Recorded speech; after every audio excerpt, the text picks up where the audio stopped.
Oh, ampingan mo yun na ilong, di ba? O, tingnan nyo. Tingnan nyo yung ilong. Katulad sa kanila ni Daddy Frankie. Yun, mga type ng mga ilong yung mga umaasinso. Yung mayaman sa Facebook or sa YouTube. Sila ni Pugong Bayahero. Sila ni... Sino pa ba yung iba? Daddy Frankie, tapos na. Si Pugong, tapos na.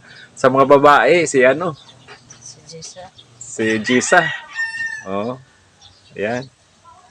Nakikita ko na yung dahilan ng pag-angat ng ating ano, Facebook career. Yan, kasalalay talaga yan sa ilong mo.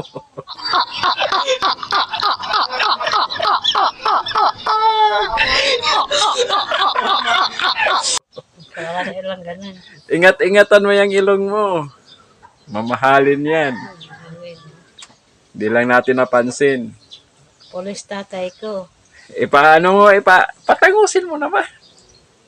Ay, nako. Pandaman na ilong na yan. Pero, mga kababayan, yan ang magdadala sa amin ng tagumpay. Oh, tingnan nyo naman. Wala sila niyan. Kami lang ang mayroon. Si Basyang lang. Patay tayo dyan. Pero sa ilong ko, walang hatid na pira tong ilong tong mga ganito. Wala. Pipiliin ko pa yung parang hubag na ilong, basta lang mapagpirahan. Wala. Hindi ito umaasinso ng mga klase na ilong. Yang. Side view, ha? Side view ba? Para makita naman yung katangusan ng ilong mo. Diyos ko.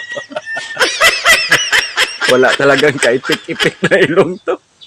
Pero, ingatan mo dyan. Ingatan. Patangusin ko nga. Oo, ampingan mo yun. Ampingan mo yun na ilong, di ba? Ano pa nila? Amo yun ang maghatid Ah! swerte sa imo kinabuhi. Tingnan mo, isang taon pa pag-upload natin ng mga videos.